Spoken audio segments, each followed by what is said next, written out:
একদিন আমাদের ফ্যামিলি নিয়ে আমরা চলে আসছি কুয়াকাটা সমুদ্র সৈকতে। সারাদিন এনজয় করেছি, সারাদিন কুয়াকাটা সমুদ্র সৈকতের সৌন্দর্য দেখছি।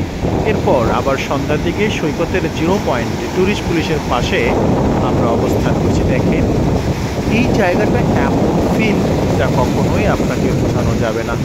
আপনি যে কী প্রশান্তি লাভ করবেন এই জায়গাটায়, এই জায়গাটা আসলে সেটা আপনাকে কখনোই বোঝানো যাবে না। এত সুন্দর, এত চমৎকার, এত বাতাস নির্মল, অন্যদিকে সৈকতের সৌন্দর্য, বড় বড় ঢেউ আপনাকে শীতল ছায়া দেবে। একবার ভাবুন তো, আপনি এমন সৈকতের পাশে দাঁড়িয়ে রয়েছেন, আপনি কেমন ফিল করেছেন? সৈকতের পানির ঝাপটা আপনার হৃদয়কে শীতল করে দেবে। দেখেন সে কি মোহমীয়, সে কি কত মায়াবী, সে তো কত আবেগী, আপনাকে কতটা আবেগী করে ফেলছে সেটা আপনাকে না বললেই নয়। ওয়াও, কি যে ঢেউ রে ভাই, কি আনন্দ!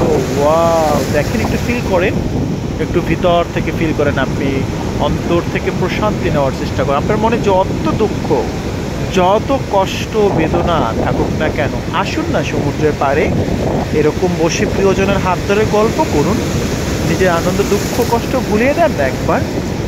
সে কি মোহমীয়, সে কি আনন্দ, সে কি আনন্দ! দেখেন কত মায়াবী। একদিকে অনেক পর্যটক দাঁড়িয়ে রয়েছে কুয়াকাটা সমুদ্র সৈকতের সৌন্দর্য উপভোগ করছে, আর আপনি অন্যদিকে কি সুন্দর, কি মায়াবী, কি আবেগী মমতা যে আপনাকে না বললেই নয়। দেখেন দেখেন একটু তাকিয়ে, সে কি আবেগীময়, সে কি মোহমীয় বাতাস, দক্ষিণা হাওয়া। দেখেন এমন মুহূর্ত, আপনি যদি পাশে না থাকতে পারেন সমুদ্রের পাশে, তাহলে কেমন লাগে বলেন? দেখেন কি এনজয়, সে কি